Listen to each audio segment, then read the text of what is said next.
Episode of Later Problems. We hook up a fuel gauge.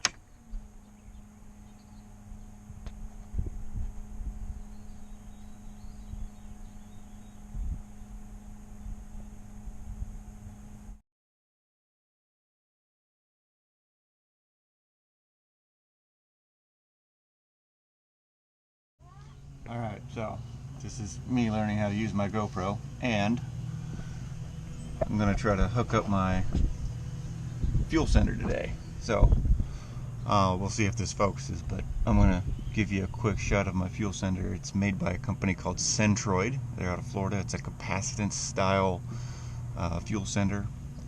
It's got no moving parts, which is what I found attractive. So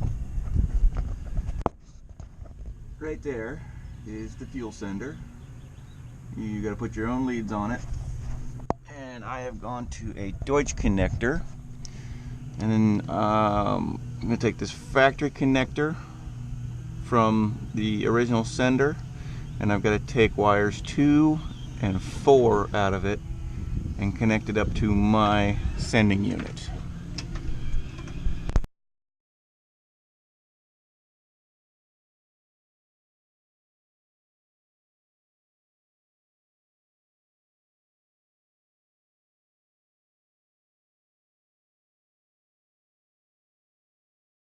We've got, on my sender, I ordered it one with an alarm, which you don't really need to do, because at the time I was unaware that the light in the dash is actually a function of the dash itself, not from the fuel sender in the factory sender. So the capacitance style has to have a power, so you run 12 volts to it, and then there is a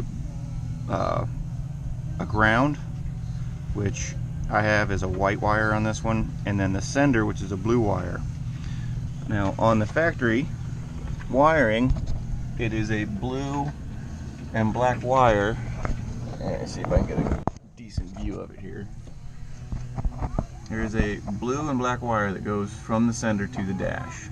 Now I hooked up the blue wire to the blue wire, and then my black with a white tracer went to the white wire. And then the other 2 wires, I'm not sure what they do in the factory for the diesel. Might be the power going to it, possibly, for the gas side of things, but I've got all those hooked in there just to test it out right now. And I filled it up last night, and it's showing full. So what we're going to do is wire it up a little bit better. We're going to put the actual Deutsch body connector into it, and then we'll drive it for 2 weeks and see what the fuel gauge says. This fuel sender, to work on 94 to 97 RAM, requires 3 wires, 2 of which are supplied by the truck for the original fuel gauge, and then the other one is for you gotta have a power.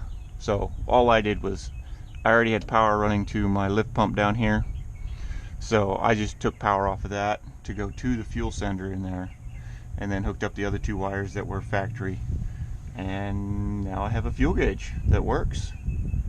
So that is one less later problem.